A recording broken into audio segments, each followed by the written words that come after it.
911, what's your emergency?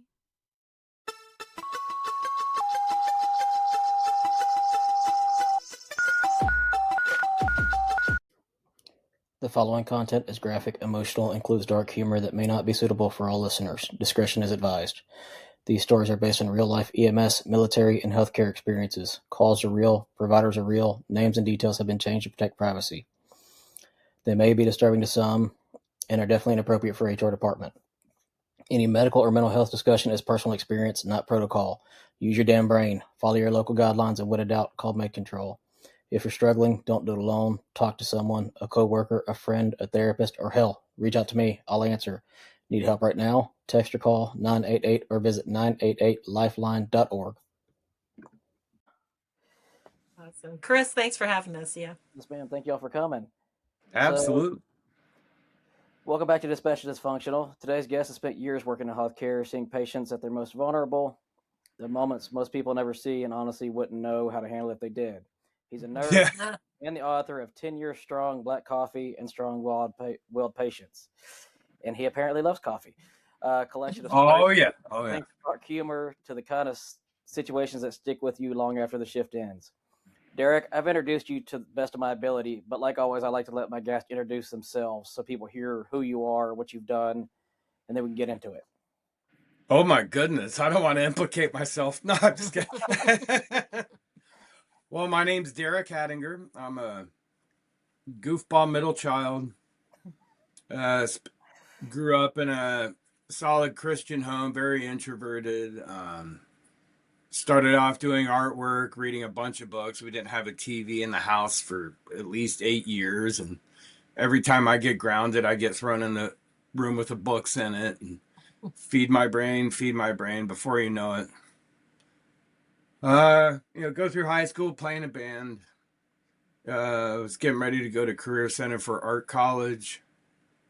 Parents are going through divorce. Hey, I'm not responsible enough. I just played in a band for a while. Woke up. It was about a month after a buddy of mine gave me a Harley Davidson to ride. I hopped on it one morning, went to a church, and I said, I'm getting baptized. Some man of faith, but the Lord said, Derek, you're getting baptized this morning. So I went out. About a week after that, I woke up out of a dream. I hear my name, and I went to grab the guy speaking to me, and I'm like, well, there's no one in the room. A week later, woke up, and I heard the word nursing, and I said, all right, God, here I am. So I was going to a community college to get a teaching degree. Didn't know really what I was doing because I had given up an art scholarship. I thought it was arbitrary whether I get a scholarship for art or not. I'm going to draw or paint. What are you guys going to do for me? Besides turn me into a robot is what I thought. Yeah. My wife proves the other side of the story. I actually went to art school. And I went the other route. So he started as an artist and went into nursing, and then you are an artist. I played in a band right after high school. A guy grew up across the street from me. He came in one day, this BP I worked at, to buy a lighter. I'm like, you don't smoke cigarettes, Todd. He's like, no. Hey, you want to jam with us? So, of course, go down there, start burning number. Next thing you know, I'm in a band for 10 years, getting crazy. It was I had no room for organization, the authority structure from all of the art. I was like, well, if I can already do all of this. And then when I got the Lord straightened me out, all right, you're still a wild guy, Derek, but you're doing my bidding now. And I got into nursing on what people would say a whim. That's the first time I ever really had what you would call a supernatural experience in hearing this voice saying, hey, do this. So I immediately got on the phone, switched my pathway to nursing, took all my pre-med courses, went to Mount Carmel College of Nursing after that. My daughter was born. I was going to their advanced track, and then the assistant dean of the college, God bless her, she's like, Derek, you're not going to make it anywhere else. You're just an unusual guy. God chose you to be a nurse, and I'm saying this because you need to go through this experience. You're not going to make it anywhere else right now. You are on a calling, and I'm going to make sure that you have time with your wife and daughter, and you can come back into college. So she basically allowed me a reprieve, set everything up where I could go back in the regular track program. her and a few people personally assisted me financially getting through the college, some scholarships and everything else. And then I got to work at the hospital. My first job was the hospital I was born at. Oh, that's cool. That's something that a lot That's of people don't do. Absolutely. huh. I'm doing transport while I'm going to nursing college, and my daughter's mom, who passed from triple negative breast cancer, her dad had passed away, had a bunch of Bibles, and I was just wheeling around these patients, and I give them Bibles, and we tell stories and all of that. And the floor I started working at, the one lady who had just graduated from Mount Carmel, like the semester prior, she's like, "Oh, you should work up here." I'm like, "Well, I would like to work where basically it was an intermediate med surg floor, telemetry, I got you. vents, all of that intense stuff." And I was like, "Well, I'll learn to the best of my abilities." Yep. Hopped right in, and 5-6 patients after 2 weeks, you're like fully immersed in it. And that's where eventually the opening of this book started out from that, that whole experience. And as you mentioned earlier, experiences people really don't know how to handle. You get immersed in things. I am so thankful I was called to be a nurse, because my background was music, with artwork, faith, delving into things maybe I shouldn't be delving into. I worked as a bike messenger for years. So when I did that, I would hang out with like the homeless people downtown, chill out with them.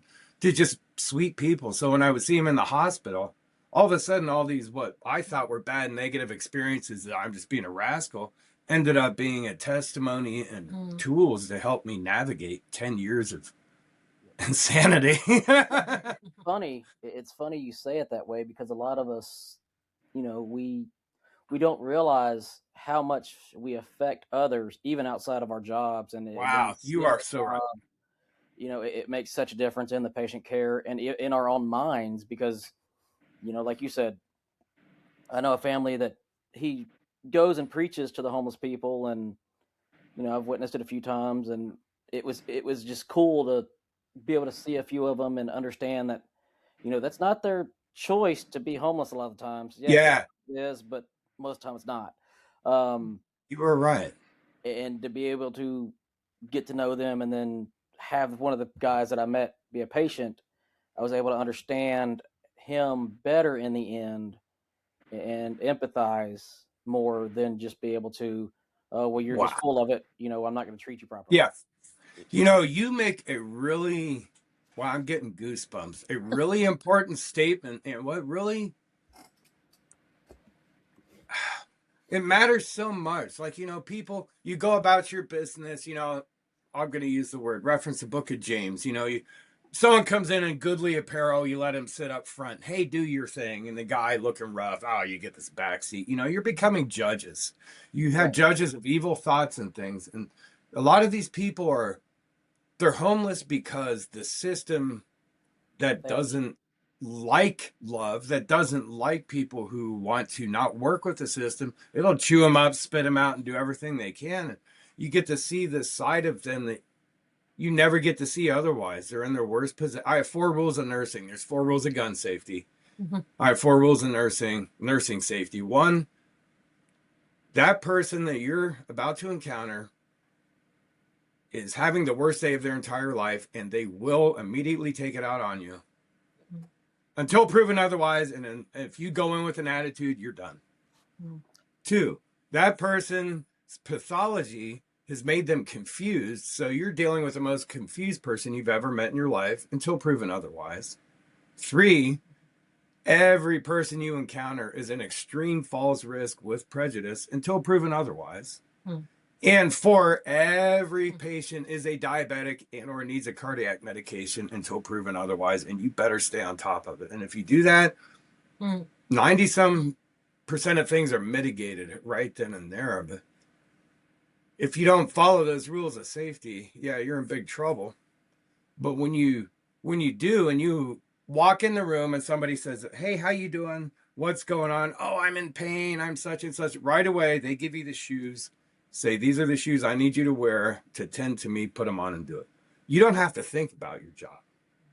And that's You where just a lot of it. immediately cut to the quick, serve them right there. And then, when, as you know, when stuff hits the fan down the road, they're pouring out their emotions, they're getting down, they're letting it rip, but on everyone else except you. You're the one who is there to take care of them, to advocate for them. Hey, my patient's allowed to cuss you out, doc, because you got them mad, stuff like that. I'm right here, and you'll see people who you thought were rough, who you thought didn't know a thing, teach you and humble you in ways. I've gone home embarrassed and cried like, God, I thought I knew something. That homeless person shamed me to death. And I was so thankful to be there. And I'd be like, look, I'd give my last dollar to pay their hospital bill, send them home and cook them a meal because of what they taught me. And it's funny, I'm sure you've seen it, and I'm sure you probably had it. Is burnout at one point. Oh, yeah. Once we get burned out, we all become, like you said, the judge, the jury, Yeah. and we don't Wow. realize Good a lot point. of times. Yeah. I know I did on the truck for a while, and I finally got off the truck, got offshore. Now I'm in an industrial plant, but it's humbling to be able to, go see a patient that at one point, oh, they're a regular caller, they're a frequent caller, they're, a POS or whatever you want to call them. Yeah. And Yeah. I'll hear that a lot. Yeah. and one of the ones I met, I regret treating her the way I did in the end, a lot of the times after I got to know her better. Yeah. They are calling on the worst day of their lives, a lot Yes. of times that, and it's not that I'm blaming anybody. I'm honestly blaming the job, and in the end, on that, is we all do get burned out because we all run our butts in the dirt, into the dirt. It's the way it's set up. Yeah. Right. And the one I'm talking about, she wound up passing of a heart attack, and we didn't assess properly. Yeah. The call before, and the hospital didn't assess properly. It was just a bunch of failures at once because she was a regular. Wow. Wow. Oh my goodness. Yeah, I have a few stories in that book. That's okay. You really touched on a thing that I get so sorry, I'm gonna start crying here. I get so passionate about. We're not there for us. We're there for You're them. exactly, and your story there reminds me of I was at the end of my shift trying to chart. They're complaining it. Oh, you chart way too late. And I'm like, I'm in here for the patients. I'm a new nurse, whatever. You take it easy, guy. They transport, wheels up a patient, dumps him off in this corner. Wait, where's the nurse? I don't know. Looking to give the chart to somebody. Person codes. Well, this person had just come back from an unsuccessful surgery, staples and all that. Switched a code to DNRCC. Nobody really knew. Doctors go rushing in there, intubate, start doing staples pop out. This is going to be intense for any listeners. I watched the innards of this person come out and blood and froth come out of the mouth and just every compression. And then somebody's like, stop there. And whoa. Next thing you know, this patient's wife comes up. What the F are you doing? You murdered my husband. And there was a lack of communication as to where his room was at. She had wrestled with security downstairs. Like you're saying, it was a catastrophic failure all the way through. Right. I stayed there and I got the chaplain. I said, Steve, however long I need to stay here to help out with this. And we sat there. He went in, let this lady hit him, scream at him and all of that. And she apologized. And he's like, that's okay. Prayed with her and we talked and we talked. Next thing you know, this guy's brother comes up. He's built like the brick poop house, ready for revenge. Security had to chase him out. We had to call the cops on him. It was intense. And it was all is what we've been talking about. This one, you get burnout, two, a lack of assessment. People are, oh, God, I got to get home. I'm not going to wait on that nurse. Whatever it is, that's the result of what happens. We're in an environment where really we don't have a choice, and that can burn us out too if we're not in the right state of mind. Yeah. Yeah, very true. And it's kind of sad, but honestly true. Like you said a minute ago, is we should, as you felt with that patient, you should be able to feel for the patient's families. You should Yeah. be able to feel for your patient. And that's one of the reasons I actually came back from offshore is I had a guy I knew quite well. He wound up hanging himself offshore. Oh, wow. I'm the one that discovered him. I'm the one that, had to take him Oh, down. man. Man. That's heartbreaker. But, and again, there was nothing we could have done about it. Yeah. He didn't show any signs or symptoms or nothing, but, it showed me how to help the others around me with their psychological factors and their Yeah. health and and it helps to understand that from that perspective, in my opinion, from any patient you look at. Again, You speak fact. Yeah. You say it's your opinion, but you nailed it with community. You're that person. Okay, you didn't see any of these symptoms or anything else. You were there doing this honorable thing and saying, "Well, I can't change. What do I do about it?" That's the whole key is what do we do about it? And it just to minister to other people around that person. I realize that patient, like you've probably seen it, you're dealing with someone and a family member comes in, blood pressure goes up, heart rate goes up, all these vitals, and they don't say a word. You're like, ooh, everything's so connected. And I'm so thankful that you light onto that and that you're tuned into that and a part of helping ameliorate those circumstance, whatever's going on by dealing with a family, because a lot of times that's what gets people in trouble in the first place. No one was there to listen. No one was there to talk to them. How many times have you encountered somebody where you're dealing with the end result of a symptom from a diversion in a path, maybe even in their childhood? They decided, I'm going to keep my mouth shut and go this way because I was put down. I wasn't loved right. I wasn't listened to. And really, all these health problems I've dealt with, that's what it's gone back to boil down to, is something that happens. And it puts a mindset and therefore opens up doors for people to entertain things that are either good or bad for their health. True.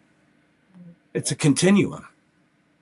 And, on the other side of things too, is we've all seen the bad patients. We've all had the horrible patients, but we also have those ones that just make us look back and smile and laugh. Do you have? Yeah, you got that right. Think of? Oh my gosh. I had this guy. So I go in this room. I was probably a year or two into my nursing career on this floor. 92-year-old guy, his wife, she's sitting back, that big old grin on her face. He just respiratory problem, had pneumonia. And there's a nursing student, teacher's like, you don't mind helping out the student? I'm like, oh, I don't mind at all. Proper young lady. Well, we're trying to move this guy up. Oh my gosh. All right, so I go through that student, let's do this or whatever, and he's trying to say something, like, stop and listen to me, I'm an old guy, these things hang. So we move him up, and he's like, do you have an effing boyfriend? And his wife's sitting back there like, this is good. Girl's like, her eyes are all white. My balls! I'm an old man. Don't you know how to treat a guy's balls? And I'm sitting up, keeping the straight face. And she's all like, and his wife's back there. Yeah, he's an old man. And when old men get old, well, when you go to like the fair or something, you see these animals and they hang out. Well, that's what happens to these old men. And to keep them happy, you just know how to treat their balls, okay? And she kept her mouth shut, and this girl opened, the guy, poker face. So we're doing debriefing afterwards, and I'm dying laughing, explaining this girl. They were pulling a joke on it, and she was just freaked out. And thankfully, her rest of her nursing career, I'm sure, was hilarious. But those totally broke the ice. And this guy, we started cracking jokes. He was so freaking hilarious. This respiratory guy comes by. He's coughing and coughing and coughing. You need a respiratory? Get down the hall, you son of a bitch, and give it to someone who needs it. This guy's cracking jokes. The best my lungs ever worked. Get down the hall. That stuff don't work nothing. And everyone in the hallway starts busting laughter all day long. Helped him clear out a lot of his lungs. One of the funniest guys ever. 90, and his wife, I was just like, no, she didn't. That's awesome. And really, it helped put me at ease. Because they're like, hey, we've been around a while. that guy's doing all right. This young lady's nervous. Let's teach him a thing in life. And it was a beautiful, humorous lesson. Yeah, yeah, that's very true. You know, I've had a couple of those that I still laugh to this day. I've one, it shouldn't really be as funny as it is, but Yeah. it, Sorry. we actually ran to this lady's house because she was having a true heart attack, and it's Thanksgiving Day. Oh, So we pull up, we get to the door. The family's there. She's sitting outside on the picnic table. Get her on the stretcher. She's like, "Oh, you're not gonna eat yet? No, man. We kind of got to get you to the hospital. Oh, well, we got to feed you before we go. No, man, we got to go. We ain't playing this crap. Let's go." She's like, "Well, I cook so much and I only have so little family." I'm like, "Okay, well, I appreciate that, sweetie." Wow. It took us 15 minutes to talk her out of trying to give us food. We wound up getting to go for it. But still, it's like, good Lord, I need to get you to the hospital. You are having a heart attack. Wow. Oh my goodness. You're so right when you say, well, it shouldn't be so funny. In a way, I'm thinking of that guy, and then you telling me this. We're in situations where there's no other place you could crack a joke and live to tell about it. This is very true. What? I've cracked jokes, and I've had people crack jokes, and I've had doctors and people look over. But when you know you can read the room, know your patients, you have to. It's that gut feel, I guess. You get a sense of it, but man, some of the most dire situations. Yeah, people have just died. They're about to die in front of you, and the ones dying are cracking jokes. Like, Yep. it's how you deal with it. There's no other option, and it's like, well, we got to break the ice. We're human. We're gonna suffer. We're gonna go through this. Let's make fun of ourselves while we're doing this. And it really, it's a survival mechanism. Yeah, and Powerful tool of humor is. I tell you what. I actually had a patient that it wasn't really funny, but it was interesting to see how she joked about something because we wound up going to the house and not knowing that she was being sold type deal. And Oh yeah. and she was just joking about it. She's like, "Yeah, I make them all this money." I'm like, "Oh, okay, cool." I'm like, "Where do you live?" "Oh, I don't know. I'm not sure where they're sending me next." I'm like, "Oh God." Like, "Okay, you want to go to the hospital?" "Yeah, I want to go to the hospital." And of course, we wound up getting FBI and all that involved later, but it was just like, okay, why are you joking about this? I mean, again, mental compensation. Yeah. But the things you hear, it's almost like you've probably heard confessions when people are in a situation and okay, here's someone that is authentic. I've had conversations, countless, where people are like, well, yeah, this and that happened, or hey, have you seen this? And like, they're like, how do you know these things? I'm like, I really can't tell you. Yeah. We can't hold on to, and it made me realize a part of a disease process, a part of a pathological process is holding on to things you don't want to admit. People hate to admit that they're wrong, that everything they've taken stock in is a lie and they just have to change right away. And so they grab on harder to something. Oh, I'll take a pill for this, or I'll do this for that. And it just piles on. Yeah. Then you're in there dealing with the tail end of when it exploded and when they got burnt out. You're like, wait, how am I going to handle, after 10 years, that book I wrote was like, I was driving home one day from a per diem job I had, and God said, get out. I'm like, whoa. It was just, I had reached a point where I was being sent to places, the nursing homes where I'm the only nurse there, and it looked like a bomb went off, and it's like, I'm a walking potential sentinel event, things like that. Yeah. I'm sure you've run into that. Yeah, I love the what's the most unexpected thing that you like? Humans like to hide things. What's something that's made a mark on you that you're like, whoa, I wasn't expecting that? I was actually told by one father that he was an MVC and he had traumatic injuries. He didn't make it in the end, and he I think he knew it. He wound up actually telling his son in the back of the ambulance, "Don't tell your mother, but you're not mine." Ah, wow. He's like, I've known it That's from since you intense. were born. I'm like, oh, okay then. Huh. Talk Very about cool. ripping There the you go. veil and going like, oh, my life has just changed instantly. Wow.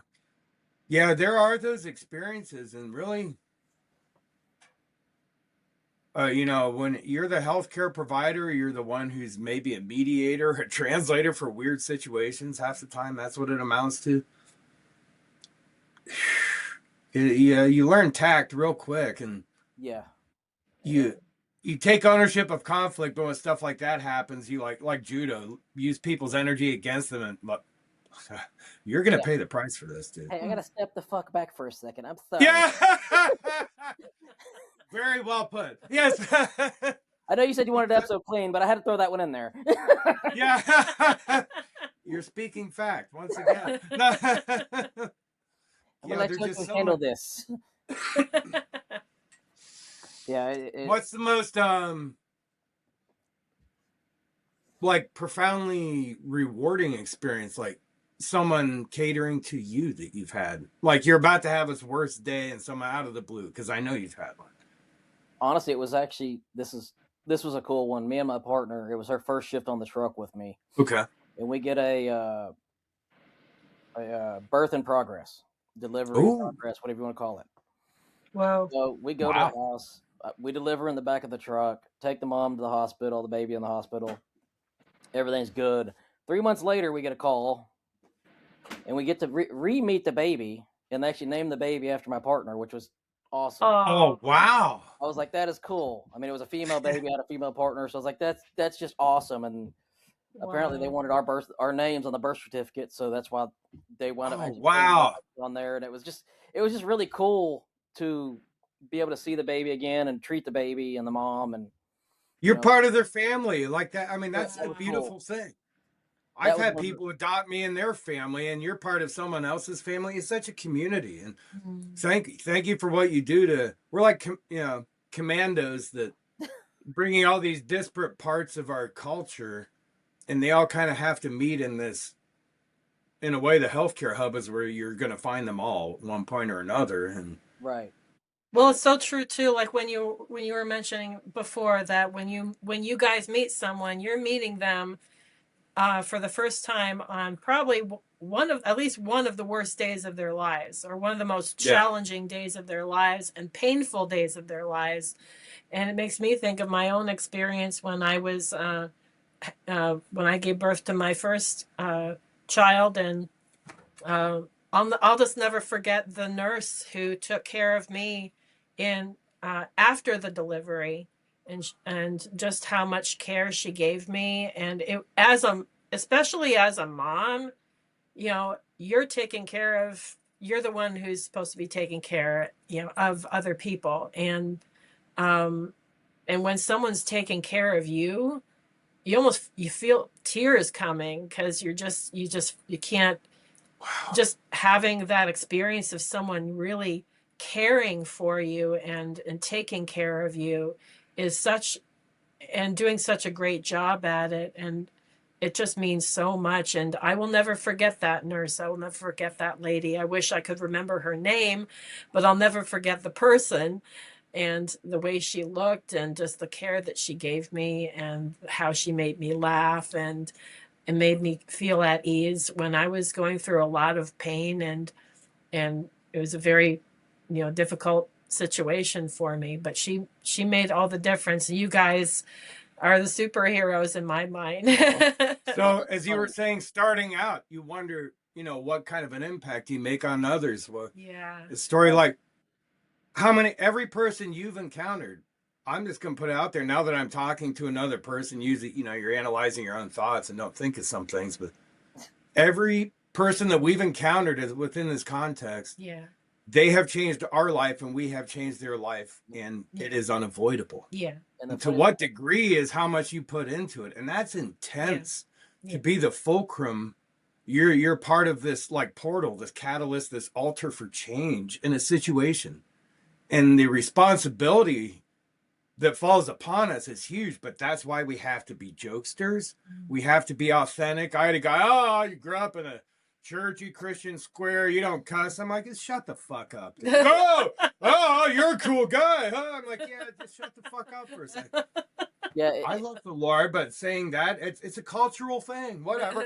And it got him to listen. Yeah. From there on out, I never swore again. And pardon my French, to make a point.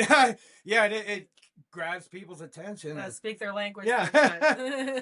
But he made a profound impact on me. It was just kind of like, wow, you're already have this perception on me. You're wound into it based upon how my peers look at me. Oh, here comes Derek. He's doing this.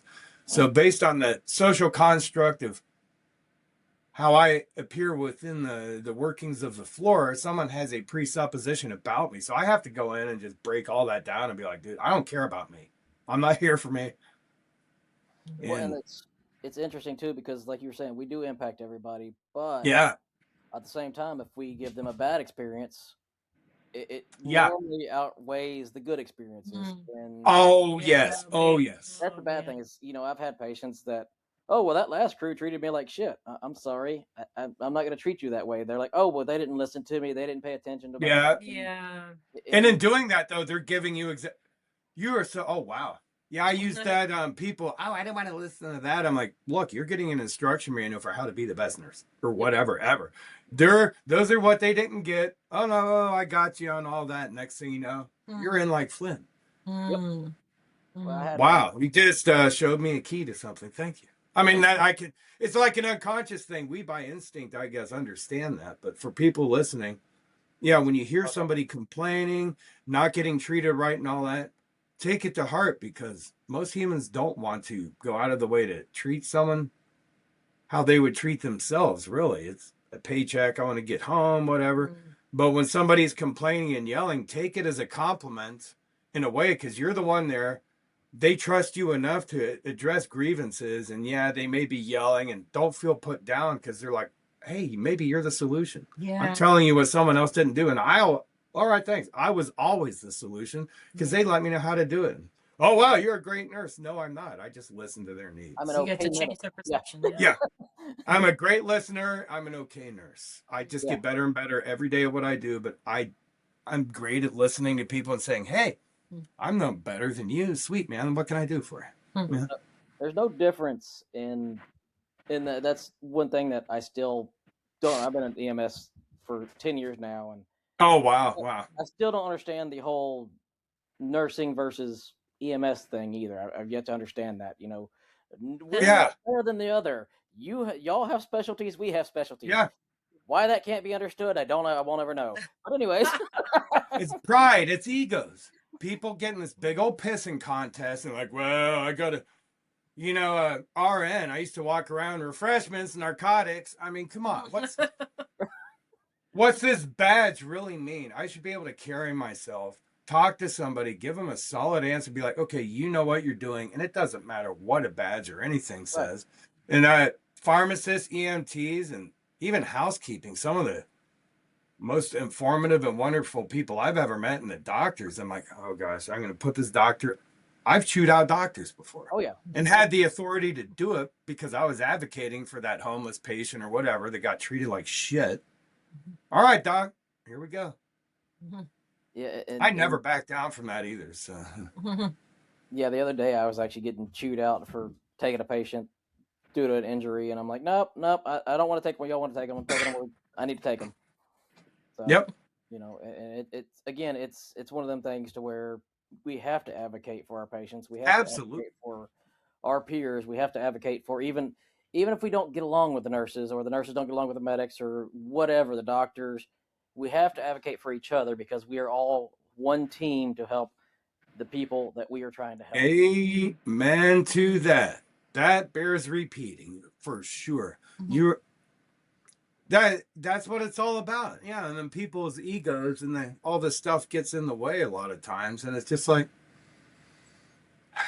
I knew a guy, and I guess to put it bluntly, he's like, hey, a guy I used to jam with, he's like, yeah, if you're there for your ego, your dick, or your pocketbook, you're in it for the wrong reason. I'm like, well, why are you doing this then?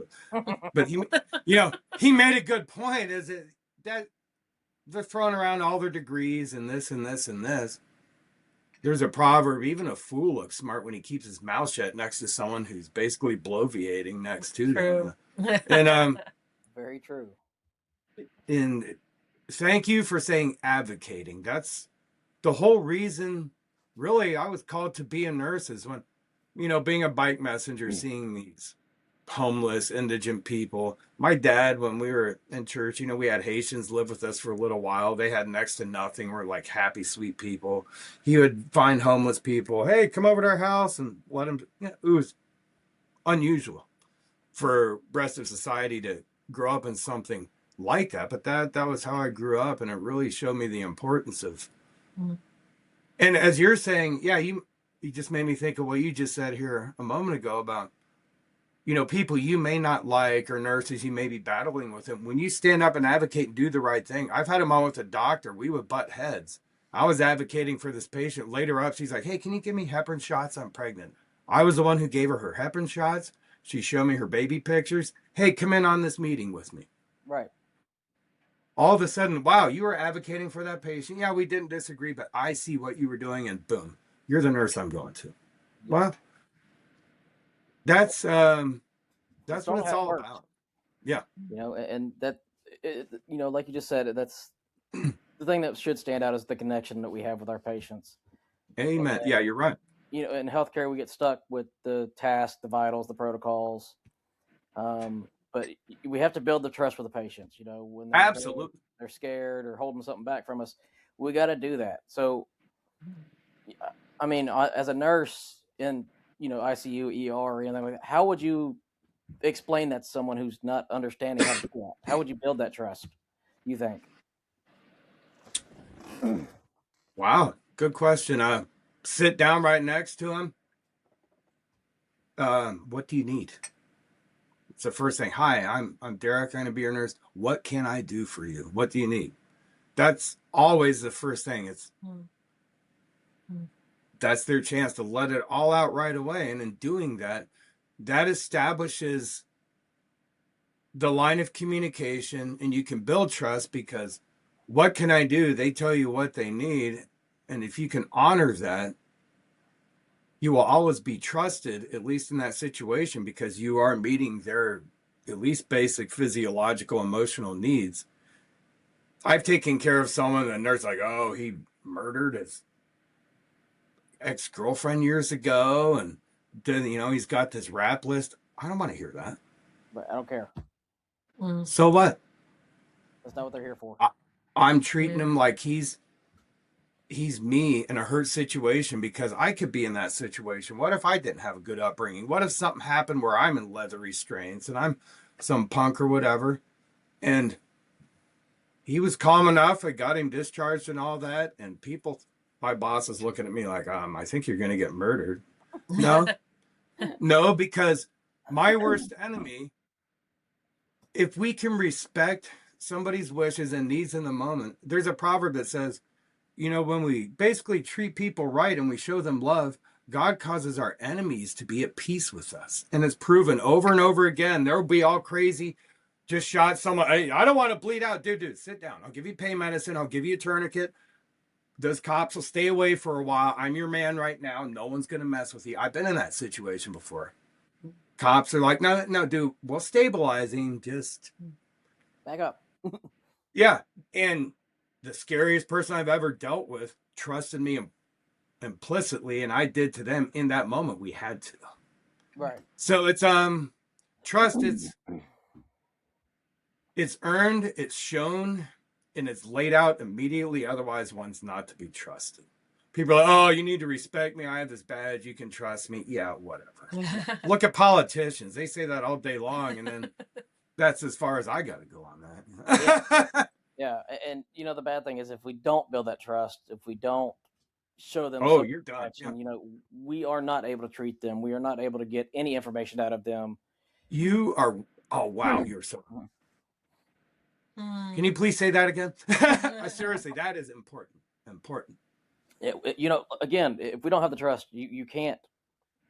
I actually have an instance for this. Again, it was a regular I had, and I was again burned out and didn't treat him properly. But she wound up getting pissed off at me enough because we were staging for a call. She wound up throwing her pill bottles at me and calling me an asshole. So after that, she would never talk to me again and tell me what's really wrong. But that's where that whole trust, Yeah. comes from. Yeah. But yeah, it's wow, you're so right. And that's how many times, Derek, you need to be this person's nurse. You're the only one left I've lost count how many times of that. Yep. Because of that mistrust, or somebody says something and somebody comes at him another way, like, no, I don't trust you at all. You talk to me like that. Yeah. Now you're in an expensive process. You're charging people all this money just to get them pissed off, not fix anything. They'll be back later. Yep. And then they're going to be pissed off at somebody else. And then all these medical professionals, well, let's get you to this next specialist. Yeah. What? Yeah. And that's one of the things that I think a lot of us in the healthcare field need to learn better is, to have better empathy with people Yes. because it seems to me, I'm not sure about you, but it seems to me like it's almost being lost a lot of the time now. You are 100% correct. Actually, I'm starting to write a book on that. It's about basically spiritual warfare and medicine. I was doing credits for, continuing education and all that. Right. Getting into multiple sclerosis and all the pathology and all these different chemical pathways for treatment modalities and stuff. And it did not mention about the soul. It did not mention about one's feelings, one's connections to the world around them and how it affected their health. And it was like, well, if that didn't work, then we go into this and pushed farther away the human element. And as I was studying my credits, and this is just recently, I almost got like violently angry at the system. Like, wow, I've worked in this. And now that I know so much, it's just more and more of a push. It's like, oh, by doing this, we can get better. By doing this, we can get better. I'm going out on a limb here. Evolution is taught. It's almost as a religion. You're forcing people to believe these things that they weren't there to believe in, but by evolving, we can get better. Well, that opens up a door. Well, let's try this drug. Well, let's try this thing. Well, let's try this and we'll get better and better. But the second law of thermodynamics says we tend to disorder, and there's no rule against that. So we have this dissonance within the system. And when you take that human part out of it, you are so right. Empathy is gone. We can't empathize because we're using a metric. It's like moral relativism. Well, what's right here? Well, we'll adjust this. We'll keep it right, but there's no real truth. It's just something that fits the modern paradigm and idea to continue studying it and experimenting on people half the time. Half the time, medicine's super great. Right. So you're not taught to empathize, basically. Yeah, you're taught to rely on a system, pills, and methodologies and scientism instead of empathy, holding somebody's hand.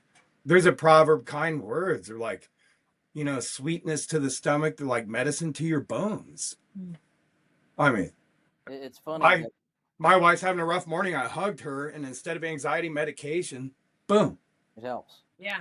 The tears, that came from him just holding me and allowing me to have that moment. The tears healed me. Just feeling that caring presence wrapping around me was enough to just heal me in that anxiety moment. It's amazing what just someone who cares will do for a human being. So you're a healer, sir. Oh yeah. Don't forget it. Don't forget it. Amen. And the realm of what we don't speak about a lot of times really is, bringing it home with us bringing us home with us. The patients that stick with you that are bad, the patients that stick with you that are good. The unhealthy dealing with it. Drinking alcohol, drugs, whatever. Yeah. Just the whole period of breaking down due to this. It's just something that we all got to start stand more grounded. We all got to get help. We all have to absolutely have problems. And myself, I started seeing a psychiatrist. I feel a hell of a lot better than I ever did my whole damn life. Good. Good. Really, you do need to seek out. Thank you for saying that. Seek out good counsel. Yeah. Whether it's a psychiatrist, psychologist, a trusted friend or two that really can objectively listen and analyze. And there's a proverb: "The scorn of a friend is better than the kiss of an enemy." Find somebody who's willing to be caring enough to be truthful and to listen and keep it quiet like that. That is crucial. Otherwise, yeah, we can't do it by ourselves. I tried and I failed. Oh yeah, we all will. There's no way to do any of this ourselves. Yes. It just And gets too much for one person. absolutely. And note to what the vein of what you're nailing a great point on, the empathy and advocacy, the more we reach out and get other people, I don't know, this community, this process, we do that enough, all of a sudden we don't have to ask what's wrong. We instinctively know, and we just go help somebody out. We can see somebody going through something instead of, I wonder, like, you instinctively know, and you just, like my wife this morning, I was like, oh my goodness, I didn't give her enough hugs. That's why she's like that. And I stopped everything I was doing and immediately. But that spreads, you go through the community and someone's like, oh, wait, that person needs a hug. Wait, that person needs someone to sit down and say, hey, just chill out for a second. Things that you've done for these people, you've planted a seed. Sometimes you've added water to it. Sometimes you maybe helped pluck something that was waiting to be plucked, The small actions add up to such a large amount. Yeah, you're so right about that. And if you ignore that one small action, it all falls apart. Yeah. And so I know y'all are only scheduled for 30 minutes, but for the provider listening right now, maybe they're new, maybe they're burned out, maybe they're just trying to get through the next shift. What would you want them to hear right now? Good one. It's okay. No matter what you do, what situation you encounter, you are human. The people you're dealing with are human. And if you're willing to sit there and listen and to put your personal feelings aside and allow someone to speak to you and you to respond to them, you will always learn something about yourself, obtain wisdom. You will always obtain good, solid, lasting relationships with people. And you will also set an example for how to, as this world's falling apart and lacking empathy, to kind of pull out the thread. Love is like this thread, and let's just sew it all back together. Be listening, be loving, and fully present, and know that your worst situation will teach you the greatest thing ever. Don't be afraid. Don't panic. It's all good. So is there anything, this has stuck with me since day one. Someone, when I first got into EMS, told me, this job will change you. Don't let it. Is there anything someone ever told you in the beginning that stuck with you? I'll tell you something. This job will change you. Please let it. Yep. That's why you're there. We have a calling. We're set up. We have a mission. Humans need purpose. We need to suffer. We need to feel joy. We need all of that to develop our character and to make us who we truly are. And once we finally realize that and can let that light shine, that just creates it for the next generation and the next generation. Hell yeah. Are you still actively nursing? Or? Yeah, actually, funny thing, I'm delivering pizzas and I drive them by this, I've been working at pizza delivery, and the boss I have, he's his character. Nothing's by accident, but anyway. I drive by, there's this place called Kingdom Key Healthcare, and I'm like, oh, cool, neat little agency. I kind of worked at one, and then I'm driving by on a delivery, and I hear this little voice in my head, Derek, why didn't you write that number down? All right, God, I'm going to get it this time. And I go by, and he's like, you forgot it again. All right. So I get out of my vehicle, walk in, and the book I wrote basically gave to this, Here's my resume. I called this lady. We talked for a while. Oh, we weren't looking for a nurse. And I'm a man of faith. I saw your sign. Oh, wait a second. By listening and being fully present, well, next thing you know, an opportunity was created where there was none, basically. That's awesome. And then I go in, walk in. Her husband and her were about to leave to do something. We're trying to coordinate. I'm like, here's my book, basically my resume. We talked.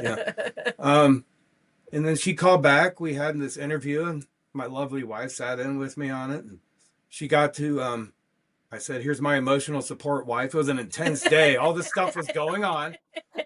But that really, One of those. it opened up a lot of doors. And she got to see me from the patient perspective, I guess. Like, yeah, you're interviewing me, but you're also seeing me in a somewhat dilapidated state. And really, it lended towards the authenticity of a situation. And yeah, she just lent me this job offer. And I was telling myself, man, if I get back into nursing, I need a job where it's not AI driven, metrics driven, stuff that we've been talking about driven, like you want to avoid. And it's just like, I want to be there for the people, be out in the community, keep them from the hospital, do all of these things. And I said some prayer about it, and yeah, after talking to this lady, it's exactly the nursing job I want and need. That's awesome. Yeah. That is And awesome. yeah, it's amazing. So now I get to go out, deal with these characters that we've talked about that are out in the community and be like, oh, I got some jokes for you. You think you're tough? Like, but just, yeah, meet them on their ground and their environment in their homes and help them feel comfortable with, it's like, it's okay. You're different. Your home is your home. None of that really matters. What matters is you. And let's just work this out. And all this stuff is just stuff. I meet here. I'm a slob there. I do this. I don't do. Who cares? You know? And a lot of people, that's what they need. And I'm thankful to be able to go out and do that, because you come into a hospital, well, you obviously need to change this. Well, you're doing this. And well, maybe, do they? And who knows? They just need to be loved and met and explained as to why maybe alternatives would help them out and let them choose. And really, a lot of times you give people that, they'll choose the better option. They just need to be respected. And it's like you said a minute ago, is the whole metric thing is, to me, a bunch of bullshit. Pardon my language. Metric, ton of bullshit. Yeah. It's just like, I don't understand why it matters if I have this number or this number. Shouldn't it matter on, is the patient alive? Is the patient dead? That should be what matters. You're right. And numbers get pushed around. Those people who are good at metrics, they'll get a job in local, like, government finance after nursing sometimes. Right. Like, whoa, that guy's really good at making us, hire him. He makes us money. Yeah. Yeah, I have to laugh at that. That's really what it amounts to. And that's just like, okay, that's not what this was about in the first place. Let's get away from that. I can understand the satisfaction in a way. Yeah. But at the same time, you're not going to satisfy everybody. There's just no flipping way that's possible. If you do, you're a sycophant and get out. I want to puke. Yeah. I'm just saying, there's no way. You just can't. Yeah. Because, like you said, we're there for their worst day. And absolutely. If it's their worst day and you're making them happy enough to say, oh, yeah, this was a fantastic visit to an ER that stabbed me with the needle, cut me open. Hold on. What happened? Again, like you said, the whole metric thing is just like, no, I'm good. Yeah. Yeah, it's a great way to obfuscate a bunch of BS. And I would call it out. Like, I'd be charge nurse on a floor in the hospital. Oh, we're doing this meeting and metrics say this. And I'm looking at my boss like, dude, don't eat. Shut up. Because when I would speak, the CEO of the hospital and the chief nursing officer, oh, do you have any suggestions? Yeah, we need a few more aides. We could do this in here, like totally off the ranch. What they wanted me to talk about this metric. I went to what needed to be done. And I said, look, I'm willing to forego my raise if you give my aides a raise or hire another one and use that money to do it. And the CEO of the hospital, he's like, you're being serious? I'm being dead serious. Yeah. Couple weeks later, everyone started getting raises. I can't necessarily say it was because of that, but I publicly embarrassed them, basically. I mean, I'm sure that has something to do with it there. That metrics. Bullshit. Metrics. Yeah. It's I've never agreed with that. I can understand using, epidemiology, pathology. Yeah, absolutely. That, things that can actually be construed and good analytical tools you're absolutely right. It just gives you a picture as to what is happening in real time and not painting a picture as to what you want somebody to believe, Right. Yeah. The tools are good when they're used properly, I guess. Yeah, it's like AI. All this Yep. whole everyone's using this thing so freaking much, and it's Yeah. don't get me wrong, I use it, but not to the degree of others. I'm like, hold on a minute, Yeah. you didn't write Yeah. that. That is Yeah. not what this Yeah. was about.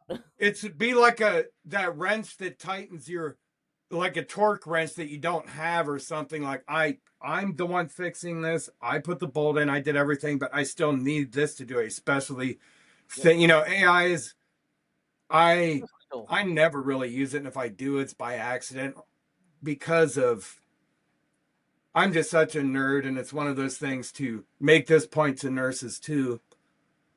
Study, read your books. Do not rely on AI. AI is built on a sycophantic platform. It will always agree with you. It has been known to lie. It uses up water, uses up natural resources that you need to maintain your health and your environment. Pull your head out of your ass if you're going to use it to do your homework, learn something, or get out of what you're doing. Mhm. AI is really, because of the heart of humans and what they want to use it to their own advantage all the time, it will never work as a way for public health. It will always be detrimental. Oh yeah, Mm. yeah, and unless they have one, When it comes to things of that nature, yes. they have to have a specific made one for. Boom. Yeah. Yes, you are right. Yeah. Yeah. Program correctly, limited, and all of that. And then, yeah, it would be a wonderful tool for the It'd be a benefit of great tool. humanity. I I mean, totally agree. Yeah. I It's know just a unfortunate. hospital around me has actually started using one. They created it, and it reads radiographs. X-rays. Oh, wow. It, It's nice when you can create your own specific platform it's for your data collection and it just does that. Good. and I'm it's all for fun. that. It actually does diagnosis. Metadata and health. I'm sorry, what's that? It diagnoses. Yeah, Like, yeah, absolutely. You're so right. But just think how many million of pictures a robot can analyze in a second. and Like your lungs and my lungs and her lungs, and we have a condition. All of a sudden, it says, "Well, based upon my 10 trillion lung analysis within right. this 3 seconds, that really helps out." Yeah. And it's funny. I talked to the radiologist one day. He gave me my X-ray back. He's like, "Yeah, I didn't notice this." I'm like, "Then how did you see it?" And he told me about it. I'm like, "Oh, okay, cool." Yeah. Wow. Yeah. Huh. Hmm. Wow. Maybe. I mean, I'll rail out against it, but when in Rome, do as the Romans do. So I appreciate this discussion. Maybe I think from here on out, okay, here's a tool. It's ubiquitous. I can't avoid its use. So let's change our mindset on how, when, and why to use it. That's the whole thing. Is you got to know when, you got to know why, and you got to. Yeah. Thank you for helping me see a different perspective. I appreciate that. No, you're welcome. I mean, I'm not for it. I'm not against it. Yeah. You said Yeah, really. It's I'll like a use it, why not? firearm. It just sits there. And if you have to use it to defend yourself, Yeah. or you have to use it to target you or whatever, it doesn't do anything until it's acted upon, basically. And then Just like any, Yeah. I guess, technological tool that we have, like the internet or cell phones, it's like when used properly, correctly, without malice or whatever, it can be a really valuable tool. silly humans. All right, Derek. I had fun with it. So that was Derek Likewise. Hadinger, a nurse, an author, and someone who's firsthand knows what it's like to connect with patients beyond just the medical and the side of things. Derek, Thank you so much for your time. And if you ever want to reach out just to shoot the breeze or discuss, I really appreciate it, man. You have something it's in my wheelhouse. You talk to a lot of people, you're like, okay, that was a great discussion. I'm off in my world. I appreciate what you're doing. I can't thank you enough. Keep up your advocacy and to keep up what you're doing to share these things with people, because in this world with this lack of empathy and everything else, we need this message to get out, and I thank you for reaching out for all of this. Yes, sir. Yeah. I appreciate it. For anyone listening, though, where can they find out more about you, your book, or connect with you? Well, that's where I come in, I guess. My beautiful publicist here. You can go to our book website, which is cawpublishing.com. cawpublishing.com. That stands for Create Away Publishing. Oh, cool. And that you can find all our books and especially Derek's memoir, the 10 years of strong black coffee and strong-willed patience. It's funny reading it myself. I even though I'm married to him, I learned a lot about him just reading the book. Oh crap! I married this guy. I was like, it's like, wow, I married a superhero. Oh, wow. Jeez. If I didn't love him before, man, wow. Also, because it's with healthcare, and if anyone were to want to discuss anything with me, my personal email is deerak.entertainment@gmail.com. DRACentertainment@gmail.com. And I'm willing to talk with anybody about anything with healthcare, anything like that. I just think it's important to stay connected and reach out. It's all who you know. And his book is also on Amazon, Yes. on paperback, hardback, and Kindle now.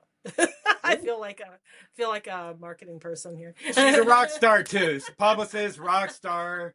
She helps me behave. I don't know how she does. I'm bananas. Look at my shirt. Yeah, it's like wear the banana like shirt that today. shirt. Thank you. I found it very appealing. Bad. That was a horrible dad joke. Thank you. I want something. If my daughter watches this, she can go, "Oh yeah, I did it. I really appreciate you coming in and being real about all this, man. Absolutely. Thank you. Happen.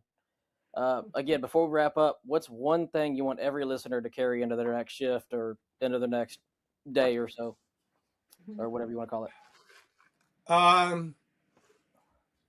Sing a little song, go to your happy place, and know that you're doing the greatest thing that you could ever do for anyone else by being there for them. And no matter how bad you feel, you have a reward you don't even know about waiting for you at some end down the road. Just keep the faith and know that people who might pretend to hate you, you're actually one of the most loved and respected people in society because you're willing to put your feelings aside and to be there for someone else. And that's a beautiful thing. And keep it up. I'll go ahead and hit stop now. If you think it's too heavy to say it anyway. It beats a eulogy. You don't have to apologize for surviving however you can. You're not the reason things are heavy. You're the reason they're still moving. Need support right now? Reach out to me. Reach out to somebody. Text or call 988 or visit 988lifeline.org. You're not alone. Not in this job. Not in this fight. Want to share your story or connect? Visit critical-run.com or message the Facebook page, Dispatched and Dysfunctional. We're building this for you, for them, for all of us.